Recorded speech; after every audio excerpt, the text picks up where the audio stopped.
Welcome to Pub and Porch, Applied Stoicism in Modern Life, hosted by Adam Piercy and Mick Mulroy.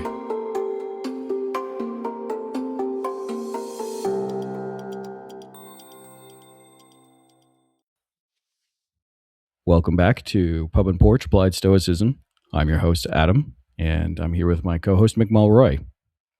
Today, we were going to talk about Musonius Rufus and his rules about raising kids. I think is sort of the general way that Mick and I have been describing it to each other. So Musonius Rufus, teacher of Epictetus, famous philosopher in the Roman era, around at the time of Nero, banned from Rome, like thrown out of Rome a few times. We've spoken about him on the podcast before, and he has rules for life, and he has some lectures, and he is one of those core Stoic philosophers that is just parallel to the big three that we always talk about, right? Marcus Aurelius, Epictetus, and Seneca. But he's always has these practical handbooks that we work with, and so Mick raised the idea of doing an episode on Musonius rules for raising kids, and I thought it was a great episode, especially.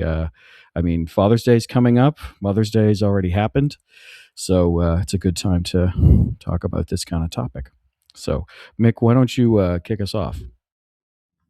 Absolutely, Adam. So the first, we're going to have this broken down into two episodes. First episode will be kind of the tried and true Rufus's rules for raising children, which I think are amazingly prescient today as well. And then the next episode will be what would Rufus say about a lot of the modern issues that kids and parents are going through, like the advancement of artificial intelligence, the social media toxicity, the Mingle project issues, if you're tracking that, which is kind of a lot of kids becoming isolated, and then they become isolated adults, of course. So we'll hit that in the second episode. But I think this is a list that I compiled from the works of Rufus that I think are really important in teaching kids today as a Stoic family, put it that way, because they are Stoic families. Totally. Is there a reference for the book you were using that we can give the audience? It's a compilation of obviously his works as they were written down. So I do have some of the books, but it wasn't. I don't have the. Well, we can put it in the show notes for everybody. That's okay. All right. The first one, as you would expect, as every Stoic is supposed to, is you teach virtue before everything else. So character is more important. This is what you're supposed to teach, than wealth, than status, than appearance, or reputation. Right? It's easier said than done. Kids get a lot of pressure, I think, to have we all remember. There's versions of this probably going back to Rufus's time where kids felt like they had to have a certain type of clothes or shoes or to fit in. They're very wealth conscious parents and what kind of cars they drive and all this. Yeah. Stuff. I remember when Air Jordans came out in the 90s. That was a big deal. Totally, man. Yeah. And my parents are somewhat hippies, so they would not get a lot of the brand name stuff. Because when I was a kid, it seemed like everything was fake food back then. I don't know why it became a thing. If you remember, like artificial colors and flavors were in everything. And it was before your time, but it was a time where, like, if you weren't buying that, you weren't cool, even though it was like super bad for you. And probably why we have no peace. Yeah. You know what I mean? But my parents were already hippies is kind of a slang, I guess, but they were, they didn't have any artificial colors and flavors. Everything was organic before people used the term organic, all that stuff. Right. So it was odd. People come over the house and it's like, where's your Lucky Charms? Right. If you remember that kind of cereal, where's your Fruit Loops, where everything was just like, but I would say, and I think parents really do, regardless of their philosophical background or religious background, they want their kids to be good, right? I Yeah. mean, even if they're not, I mean, you know innately that your job as a parent is to raise good kids, Yes. right? I think. I think I don't think you have to have a lecture about that. But I think the way Stoicism would be more systematic is you teach them courage, you teach them wisdom, you teach them justice for everybody, right? Not just yourself. And you teach them self-discipline. So we're going to get to part of that. But I mean, that is so specific. And there's a way that Stoics look at those and define those terms, that there is a way to raise Stoic kids, right? And Yeah. that's the crux of it. It's just like for me and you and anybody else listening that wants to be a Stoic. It's the same thing, but you got to teach them, as I think children learn the best, which is examples from you and from historical examples that really Yeah. exemplify that. So, what's your thoughts on the core principle being virtues over even reputation, which is a kind of an interesting Yeah. ad. Yeah. I mean, it's interesting, right? Growing up in the 90s and 2000s, I graduated from high school in 2002. Um, it was, and even more so now, right? It was this big rise of like, everything was a popularity contest. Everything was about, like you said, about clothes. Who were you dating? And I'm sort of one of those exennials where I had an analog childhood, but as I got older, it was like all of a sudden cell phones were a thing, and then it was um, the internet, right? Which I remember going to school and not having color computers, right? So it was kind of an interesting thing for me. I think it's an important thing to teach kids that it's not so much about what other people do or say or see about you. It's really about, the actions that you take, right? And doing those things because they're right or decent. And I think that I see it with I don't have kids of my own, but I have nephews. I have two nephews who are 6 and 11. And it's tough because they sometimes they struggle. They're like, well, I want it to look a certain way or whichever. And you're like, great, that's totally okay. But also like, are you happy with your outfit? Are you happy with things that you're doing? I think it's a very important part of it, right? And the virtues give us sort of a baseline to work with. So I think there's a reason why this is one of the first big ones for sure, because it gives us a sort of a line to work with, right? We got to follow this line that's straighter than anything, and doing those things because they're right versus doing them because other people say they're cool. I think that's a really, really important lesson to teach kids today. It's tough though. It's tough because It is. so much is done for the likes on the gram. I don't know any of the TikTok terminology. I don't use TikTok or anything like that, but it's one of those things. So yeah, I mean, this is an easy one for Stoics. It's easy. That's the interesting thing. So, Yeah, but but you know, it's really the model you set, right?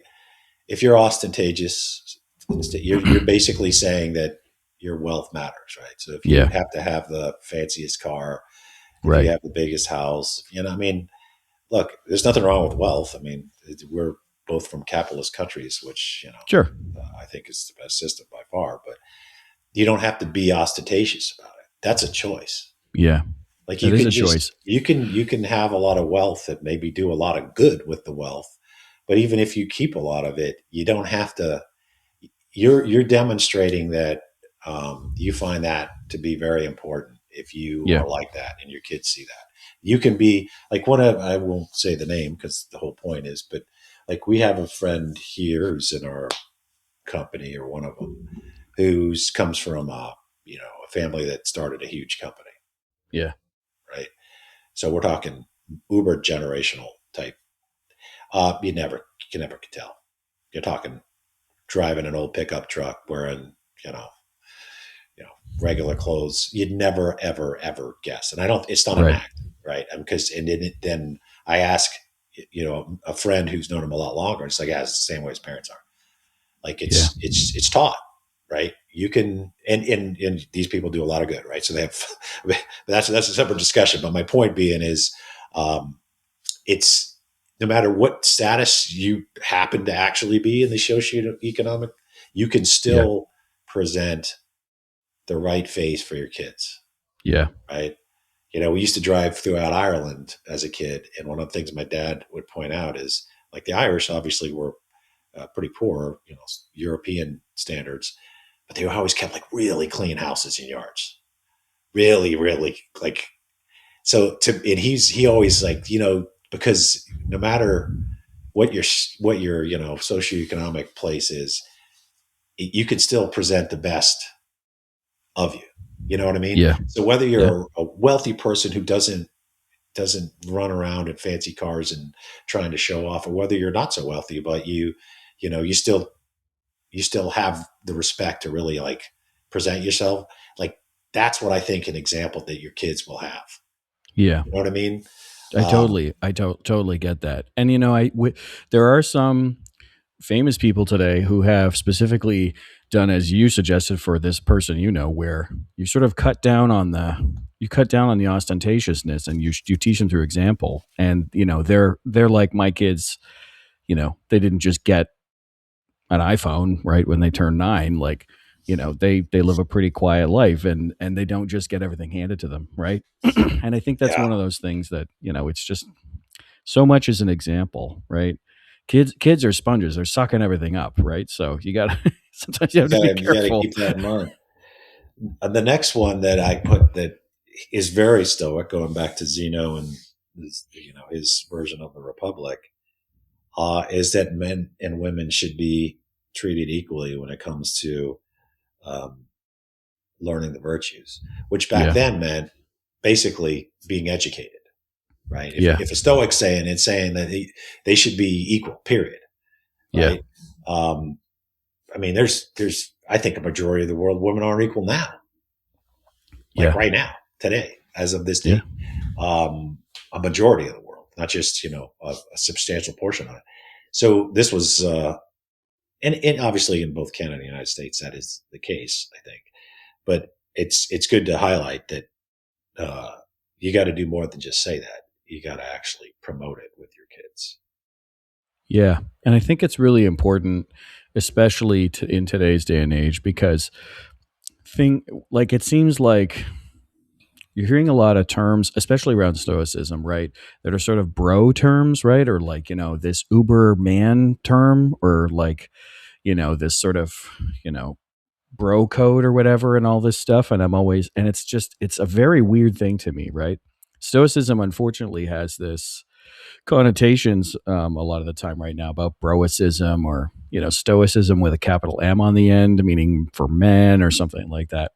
And while a lot of the Stoics that we speak about are men, unfortunately, we'll do a podcast on that.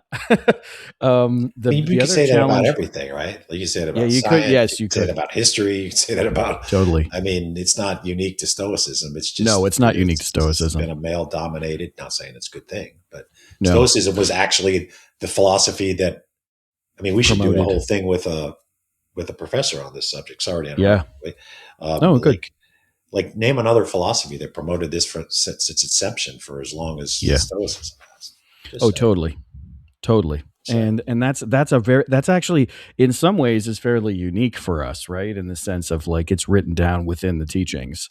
So, but right now, and especially we see this where it's like bro, I don't know. It just there's this weird undercurrent that seems like sometimes we're going back to this whole like well, men do this and women do that, and it's kind of like, well, I don't know that I agree with that, and so I think it's really important to teach that kind of equality of access to education, equality of access to information, equality of opportunity, right? I think that's really important, and it needs to start really early, because it's something that I find is very hard to detrain from people now, is what I would say, because like there are some of I've worked with a lot of students, right, in the engineering field, and some of them, they come off quite broy, and it's kind of like, you're 22, like how did you get that way? Like, and I have been very lucky to have worked in teams that are very diverse, for example, in the workforce, but I feel like you got to get it in early, otherwise it just starts to stick with this really old school mentality of like his and hers, she and him, like and people not having the same kind of access, which is very weird to see. So I think it's It great. is. I think that's a really great point.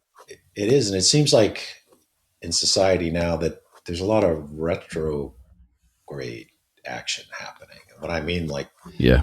when we grew up, I'm pretty sure I can't speak for you, but I'm pretty sure you grew up being told that society should be colorblind. That it's not Yeah. the color of your skin, but the content of your character. To use Dr. Totally. King's.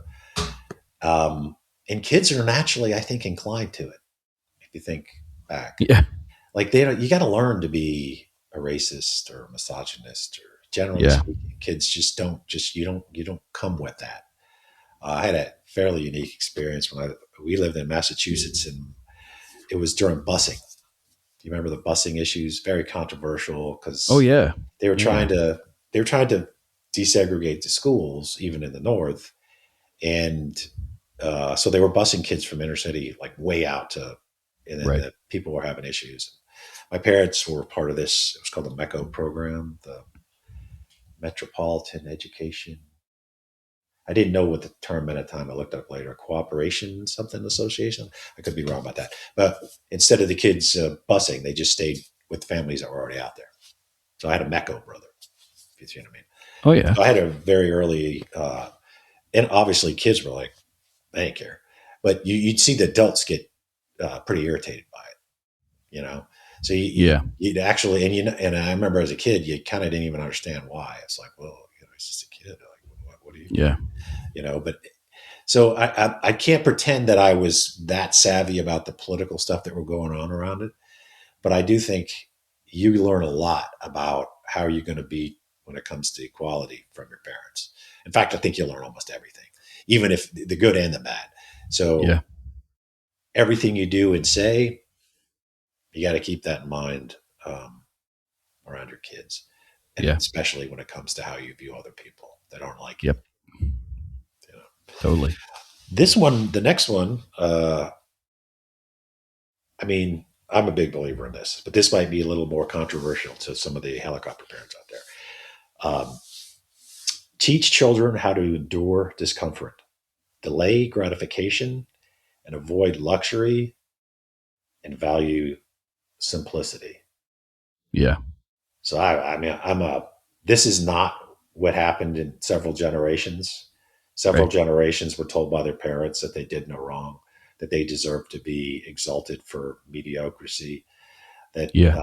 it's true, man. I mean that they get pissed off when their kids didn't get an A at every test, or because they were forced to do PT and they're not that good.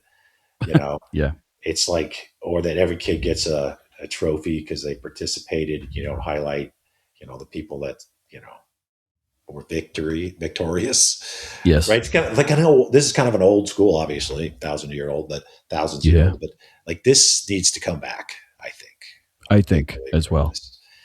You got to learn how to endure discomfort. In fact, I just read, and I'd love to hear your thoughts on this. I'll end this part on this, but I just read, it had nothing to do with Stoicism, but it was a bunch of psychiatrists who, because, I'm about to have grandkids and stuff. So now I'm like reading all this stuff about kids again. But Yeah. um, Getting the, ready.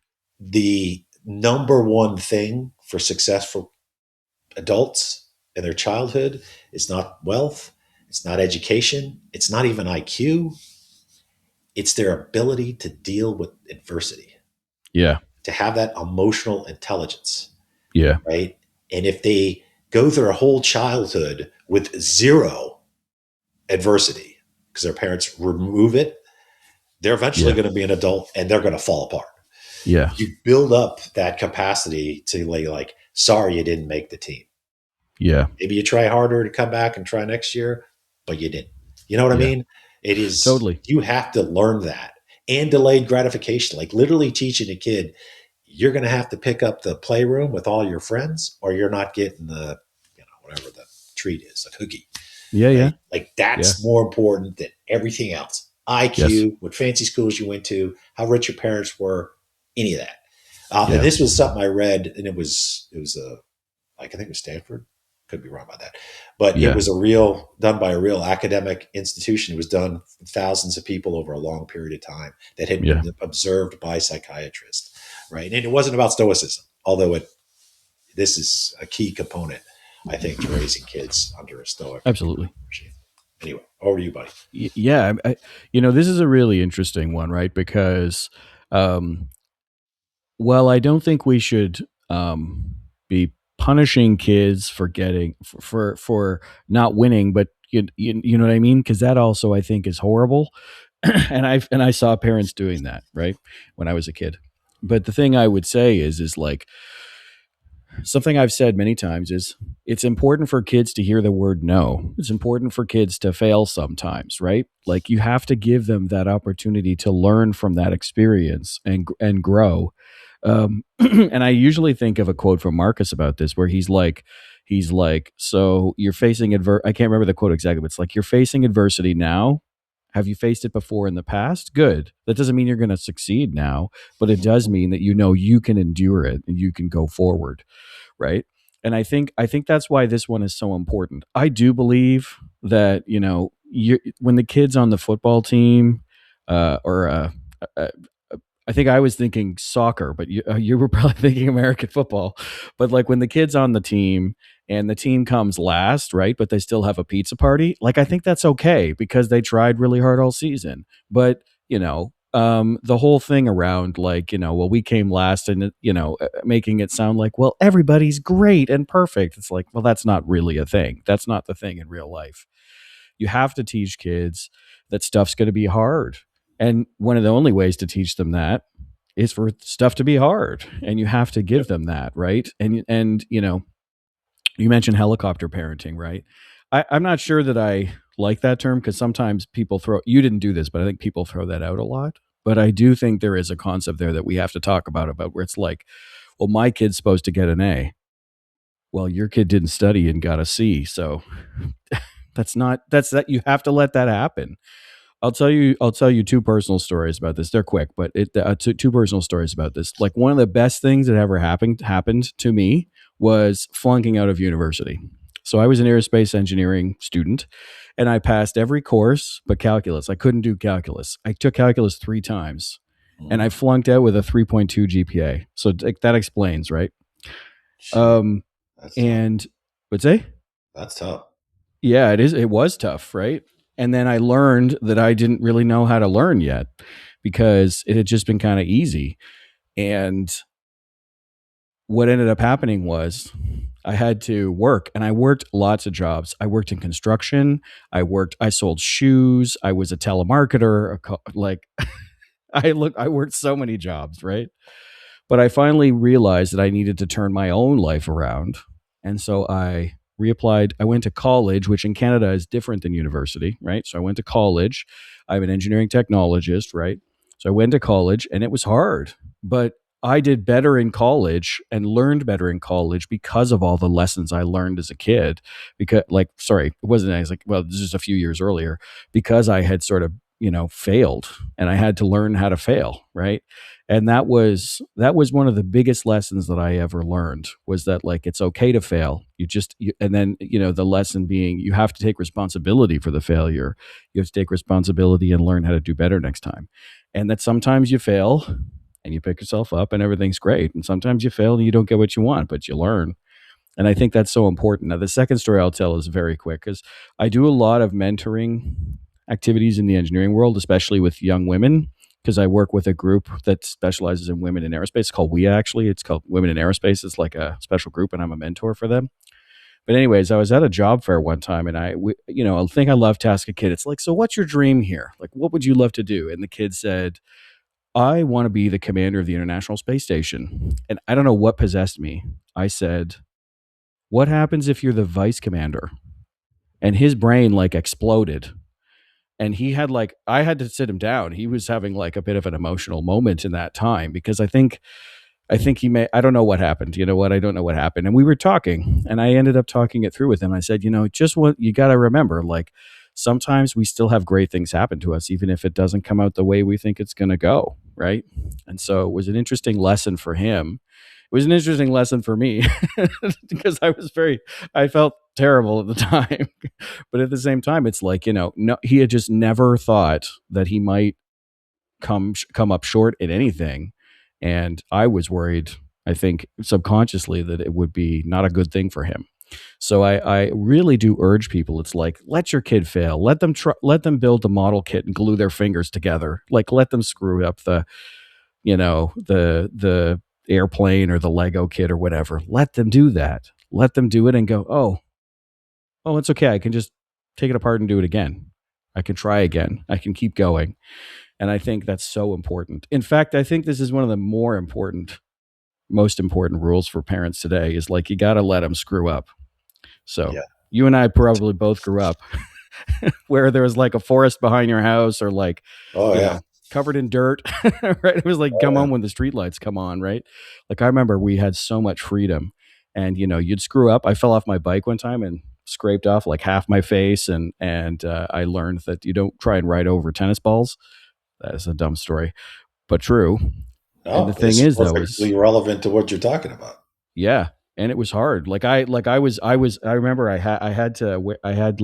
looked like Two-Face from Batman for a long time. Right. But I think, they say like now if you go into schools, like nobody has a cast. When we grow up, there was always some kid with a cast, right? Yeah. Think about it. Like nobody ever has cast. Like, if you take your generation and the people that go into the schools to get their kids, they notice it. They're like, nobody's ever injured. It's a good thing, right? It's like, yeah, is it? I mean, we don't want kids to break their leg or arm, but it's like, are they doing anything? Are they actually going outside? And it's like a cliche, but it's true. Like your generation, obviously, you just said it. Mine for sure. Parents just told you to get the hell out of the house, and they didn't want to see it till dinner. At least mine, and they didn't know where you were. Again, I'm not saying like that was just what parents were like back then. But now we've gone to the other extreme where the parents won't let their kids leave the house, therefore they don't do much, right? Like I think it's suburbs. Oh well, totally. I think it's good that parents know where their kids are because I remember now that I know, I did this exercise for myself maybe 10, 15 years ago where I know where my house was in a place called Pickering, which is in Ontario. I'm not in there. I'm not there anymore, but it had this huge forest just north of where the house was. And I actually I found a place that I used to go to when I was a kid. I was like 11 and I was like, in American terms, I was probably 5-6 miles from my house, maybe more. And when I think about that now, like for a kid on a bicycle, I was far away and I was a tiny kid. So it was like, I was pretty far away. So I do think it's good that parents know where their kids are. Yeah, I want to know where my grandkids I don't need to know where my kids are now, but right. But but you know what I mean? Like having that, I think that's better because there's the opposite problem where it's like, I remember, you'd get the police would come and do like safety lessons when you were in school and you'd learn about the kid who didn't tell his parents where he was and then he got injured and then, he could have been saved. But there's a happy medium. Like I think so. You can let them explore, be close by, do things like track them on their, wristwatch or, the Apple tags or whatever they call it, stuff like that. There's ways to do stuff that still gives them. And, one thing, because I grew up all over the place, when we moved from Massachusetts to Georgia, right? Yeah. Totally different society. But one of the things that kind of struck me pretty quick is, at least at the time, like every adult could essentially discipline a kid. Didn't have to be your kid, right? And kids were expected to, like, I don't mean like go slap them around. I don't believe in that discipline anyway. Yeah. But like if you were screwing around and an adult was just walking out of Piggly Wiggly, which is a grocery store down there. I know that. Hey, kid, hey, young man, stop doing that. You were expected to say, yes, sir. Sorry, sir. I won't do that anymore. And it was different than Massachusetts where kids were, they were kind of like, hey, my parents screw up. Like, I remember that. Like, I kind of, as a parent, I told my friends and certainly our neighbors, like, if our kids are screwing up, just tell them. Tell us. Yeah. Like you don't if they back talk you when you say, "Hey, stop throwing rocks," I need to know. If they back talk you, you see what I mean? Like Yeah, you, I know you you mean. I'm agreement. I'm agreement. there is a conservative, not a Yeah. political sense, way of raising kids, and Yeah. that includes like all adults. You should listen to, and uh, and you don't get to backtalk just because it's not your parents. You backtalk an Yeah. adult, you better have a real good reason. And I think we've gotten away Yeah. from that. Like most people now, if it's not their direct parents, they just you're not the boss of me. Yeah. Like there's a difference between being annoyed that someone's baby is crying or their kids having a tantrum. Like that's the parents already very Feel worried about what terrible. everybody Yeah, else is thinking. So yeah, don't do that. We're not saying that. right. But like I was seeing a movie a couple of weeks ago with some friends, and there was a group of kids in there. There's about 12 of them. And they were down at the front, and they were yelling at the screen. Like one of the, I'm not going to say it because it's such a stupid catchphrase, but they were yelling one of the current catchphrases at the screen when Right. things would go really quiet. And I didn't do anything because it was that weird thing of like we can't do anything. And what I would have done is gone and been like, you guys need to stop doing that right now, Exactly. right? That's what I'm talking about. But it was not really the right way. Also, it was a very packed theater. I couldn't get out to them easily. But at the same time, it was like eventually someone in the crowd was just like, "Shut up," and then it stopped, and it was like, "That's okay." You know what I mean? Like it doesn't. I don't want to be rude to the kids, but they're being rude, right? I don't think I would have said it that way to the kids, but it's like they're being rude. They will not learn.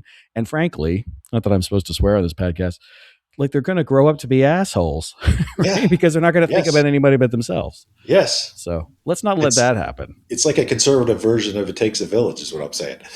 Yeah. I mean, like, and so in modern times, if a person, adult, even if they were completely polite, got Yeah. up and said, "Can you guys come outside for a second?" and started lecturing them on the politeness of yelling during movies.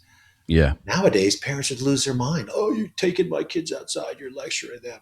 Yeah, because you weren't doing Yeah. it. So Yeah. anyway, I don't want to get like too hung up on that, but that's a No, I shift. get it. I get And it. it wasn't positive, in my opinion. I think you Well, should this be is telling. but I think Yeah, this is a very important topic, right? Because we are struggling with kids nowadays where it's like, the bell curve, the use of bell curves, the use of standardized testing, and the kids just have to pass the test. Like they're not failing. They're not learning, they're not growing, right? Like I had crap test scores in school. I'm not saying having crap test scores you can always still work with the space program, but I had to learn how to fail to be better at growing up so that I could hopefully, I would say, turn into the person I am now and work with the space program. That's so, you know what I mean? It's like, and when you hear the stories of like the astronauts and mission controllers and flight directors from the 60s, those guys, like, they went to war. It was like, we grew up on a farm and we didn't have running water or electricity because it was like the 30s, right? That's hard. That's a hard life. And they learned. So we should, I'm not saying I'm not saying take away running water from your kids, but making them have to face some I tough mean, times. I actually would, well, not permanently, but so that's part of where the broicism comes from, because it's about like Mm-hmm. doing CrossFit and doing challenging things and ice baths and stuff. And I think Yeah. it actually is part of Stoicism. It's not confined to men, right? If go watch the Katie Taylor fight in September, which is, I think, the greatest Oh, female yeah. boxer in history. And yes, she is Irish. But the concept of like having your kids like endure stuff, I think, is super important. Yeah. That's why I'm like Cub Scouts, boys, like Eagle Scouts, Yep. being in the Or cadets, some go version of it. camping. Yes. Yep. Or just start your own club with your friends' kids and Yeah. your kid and teach them how to, light a fire Yeah. with sticks, the whole thing, catch a I fish, skin know. a fish, cook a fish, Yep. like, I know. and like climb Totally. up a mountain. If your kid isn't climbing up mountains, you're missing out. They need to know, like, this sucks. Am I going to make it? I don't know if I'm going to make it. I'm going to keep pushing. Oh my goodness, I'm almost at the top. I've got to the top. Like that for a kid is a success. Like, Totally. and nowadays you can't even get schools to do the presidential, and this is the United States, presidential physical fitness test. Oh, Right. because, kids can't climb a rope. Well, let's teach them how to climb a rope then. Well, it's too hard for them. Well, that's the point. You know what I mean? Yeah. Like, Yeah, I do. now you got kids that are coming out of school that can't do a push-up, who've never been told Yeah. to run a lap, right? Because it's somehow cruel. And, Yeah. any physical diversity that hits them in their life, your car breaks down and you got to walk Yeah. from an isolated place in Canada. As you know, there's a lot of places in Canada where if your car breaks down, you better be a tough one. You could be And in hundreds of Montana, kilometers from anywhere. right? Yeah. Yeah. Oh, yeah. Anyway, like, you got to get No, them I'm with ready you. for Look, the I was a physical beep test challenges of kid. life. Yep. I was a beep test kid, right? What's that? The beep test was in some ways the most humiliating. Oh, you don't know what the beep test is? I do not. Oh, because I grew up in England. Maybe it was an English thing, but the beep test was one where it was a series of beeps. So it was basically you were doing suicides in a gymnasium. So you were going one full length of the gymnasium, and every time, and you had to make it to the wall before the beep. And the beeps were really long beeps. It was like so you'd be touching one wall. Right. Everybody was touching one end of the gymnasium wall, and then it would beep, and you had to run to the other wall before the beep happened. If you didn't touch the wall before the beep went, you were out. And I remember there was this Japanese kid the last time I ever did it, and he was going, and it was like beep, beep, like he was sprinting, like it was. And so at the start, it'd be like beep, and then it'd be like a minute, and then it'd be like beep, and then beep, right? Beep. And then eventually it's beeping, and the beeps are like 10 seconds apart or 5. I think it was 6 seconds apart when he got his final. It was like, and there's somebody with a record of this in the UK. Like somebody has a beep test record where they get to like, I don't know, it's 1 second between beeps, which I don't think is possible, but you know what I mean? It's like, but I was a beep test kid, and it was so humiliating because you'd get out and then you kind of wanted to make it to the halfway point so that there were more people out than in the beep test, and then you could drop out, right? But it was so humiliating, and I struggled with that for so long because they've tried to drop a lot of that stuff. I know, and then it's like, well, my kid isn't great at physical fitness. Well, all right, my kid isn't great at math, right? It's humiliating to fail calculus too, buddy. You know what I'm saying? 3 times. Which I would have done myself. So it's like, hey, that's just part of life. You might as well do it in a controlled environment where you can, assist them, coach them, tutor them. Yeah. But the answer isn't, it's too hard for them to do this, so let's just not have them do it. And of course, that also goes into the whole issue of physical fitness and health long term. Right? Yeah. So it's totally. Just, so let's do one more. Oh yeah, we have one more. I'll do. Oh, this is one that the Rufus is really pushes, and it's not unique to him, but it's certainly part of his. Which is that the family is like the basis of society. Like it should be promoted. A healthy, marriage relationship to raise kids is like the core structure of a society. We should spend more time. I personally think and this I tell young parents is, the more adults that give a hoot about your kids, the better. Like you want more adults in like parental roles, in their life, mentor roles. And I do think people should be more open to it because every adult, I think, has an obligation. Personally, people might disagree with me, to be like part of the next generation, meaning educating the next. I mean, that's humans are in a society. We're social, and we, like Marcus, want people to be better, and you can't just expect them to be better and ignore them.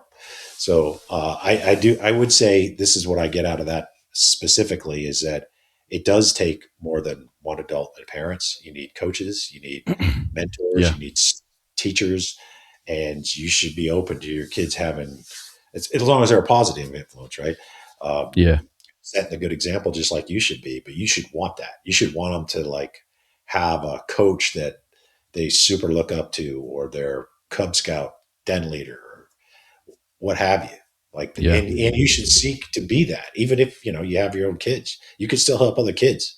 It's not just about your kids, right? It's about the whole It's about everybody. That's why I'm linking it to this point by Musonius Rufus, is that society is an effort, but it is the core of human civilization. Yeah. But I think, we should also think about it being represented as that society is a collaborative effort, right? Like if you think about what a family is, right? A good, strong family that communicates and they're very tight knit, right? Like, if you have siblings, right, you're going to do stuff for your siblings, right? You might find them incredibly annoying. My sister and I didn't always like each other growing up, but I think it's the basis of how we get into the circumstance of people who want to serve in a society in some way as well. Even voting is a service act in a way for me, because you're not always voting for yourself. You're voting for others. You're voting for things that may not affect you but are better for society as a whole, right? And I think that the family starts there when you learn to kind of build that family, when you learn to grow that family, to support your siblings, help your mom do the dishes, mow the lawn because your dad has to plant the rose bushes, right? Like I think those are things that teach people this value of like building something together and thinking about the group a little bit more. To me, nowadays feels very, very I hate to say selfish, but I would say individualistic. Today, it's very individual oriented. It's like, well, I don't like this, so I don't, I'm not doing whatever and yada, yada. And it's like, that's fine. Everyone should be taking their own individual responsibility for stuff. But sometimes in society, right, we do stuff that maybe goes against our self interest because it's better for the whole, better for all of us. And when you have a family, I think that's a microcosm of that, right? It's like, you make the decision to help paint the garage instead of go out with your friends or whatever, right? Like that means the house is in good nick. That means that you guys aren't running out of money because you have to spend $10,000 on a new garage door, whatever that is. And that's how I see it. It's probably a weird view to some people, but I think it starts in the home, this idea of thinking about others. You think about your siblings, you think about your parents, and then if you have a big family, and I don't come from a big family, you think about your cousins, you think about your grandparents, your aunts and uncles, these people that you're close with. And even the idea of forming a social family around like close neighbors, close friends, I think teaches kids this idea of like, we are not islands. We operate in this social sphere where we interact with other humans, and we might not interact with them directly, but we have impacts on others in the world. So I think this is a very important one from that perspective because, a family in a way is a beehive, right? You've got It is. you've got someone who's leading the hive. You've got people who are doing work to bring money in for the hive. You've got people within it who you have to take care of it, right? You have to take care of each other, and it's a very social thing to be in a family. So, I would agree with Rufus that this is a very big deal. So, We have more, but we will hit that in the next. we will. So, I would like to say thank you to everybody today for listening to us on this podcast episode. Oh yes, Mick, go ahead. You wanted to mention something. So my friends, John Sellers, who's a professor, and Justin Steed, who runs the Aurelius Foundation, have a new book, Stoic Leader. Haven't had a chance to read it, but I am going to tomorrow because I'm going to be on a plane, so I will bring a copy with me. But super influential Stoics, been around for a while, and I am sure this book is excellent. Yeah. I'll let So you I'll know. put a link for. Yeah, I'll put info on that book in the show notes for everybody. But we would definitely love to hear from the. Say again, Mick. Sorry. Friends of the podcast, as we like. Friends of the podcast. Great way to put it. We'd love to hear from friends of the podcast out in the public too. I mean, this is a great topic that I think deserves conversation. This is the pub and porch style of applying this stoicism, of having the conversations, learning from each other. So we'd love to hear from you. info@pubandporch.com. Leave us a comment on the video version of the podcast or Twitter. We seem to be getting some tweets now. That would be great. So we'd love to hear from you guys in the industry. Parents, uncles, grandparents alike. It's, aunts, grandmothers, step parents, all of that. Everybody in the spectrum of raising our kids in this next generation. I think we'd love to hear from you. So do you have any closing thoughts for us today then, Mick? No, look forward to the next one where we'll not only complete Rufus's original list, but we'll talk about the modern challenges of Yeah. raising children and being children, and how Rufus might look at that. Yeah, totally. Well, we'll look forward to that. So we'll see everyone on the next one. Cheers, Mick.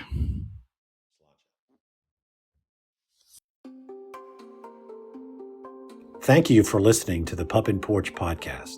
If you'd like to find out more about the podcast or its host, head over to pupandporch.com, and you can listen to all our episodes on Spotify, Apple, or whichever platform you prefer. And if you'd like to help out with the podcast, you can find us on Patreon. Drop us an email if you have a comment on any past episode, you have a suggestion for future episodes, or you have an essay on an important topic for Stoicism. Send it to us, and then we can be reached at info@pupandporch.com. Today's music was provided by bensound.com. Until next time, Pup and Porch out.